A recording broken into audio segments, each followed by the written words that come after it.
140 miles northeast of Dutch Harbor. The Wizard is finishing up their first trip. We're going to try and set just off of there, from there to there. Captain Keith has decided to do a little prospecting on the way back to town. We're setting a 50-pot string, and this is the first one to go over. We were the first ones to get up north. Now we're going to try a spot down south, try to be the first ones here, too. Hey, kids, you want good news or bad news?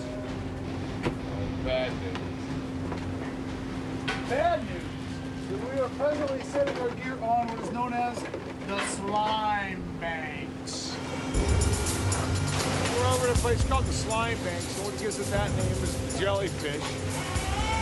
There's a lot of jellyfish around here, so that's the slime banks. So anyways, we're trying to find us a new spot. When it's actually called the slime bank on the chart, and not just something the fishermen call it, you know that there's problems there.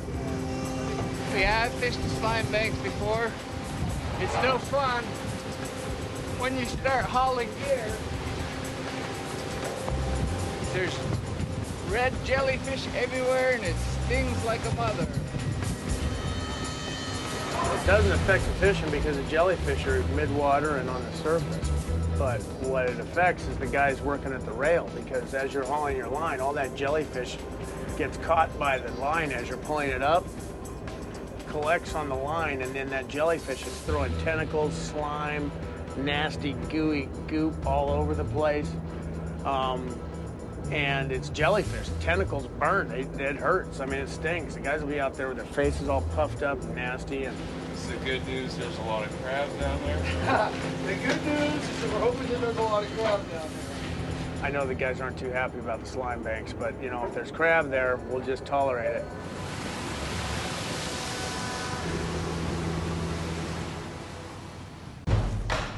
"100 miles north of Dutch Harbor. The Cornelia Marie is finally headed out to the crab grounds after spending an extra day in port. Captain Phil is finally getting his appetite back. But downstairs, the table is empty. I want to eat sometime this evening. The cooks are on strike. Dave and Jake are supposed to be cooking trading days.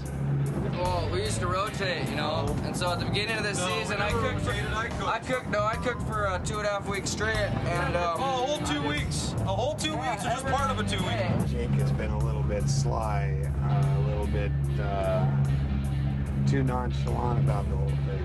I'm not going to be the only one cooking for 8 or 9 people every night of the week. Yeah, you are. You just don't know it yet. So I decided to go on a strike for a little bit. Everything's cool. Yeah, everybody's back to normal. No, you're in the doghouse, Jim. He's got a choice right now of either getting with the program or getting on another boat. Because I'll fire him. When he threatens to fire me for not cooking, that just means that my food tastes that good, you know?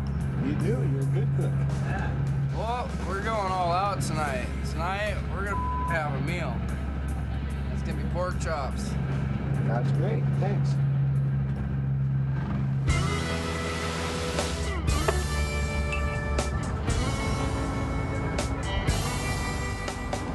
The old man hopefully likes this.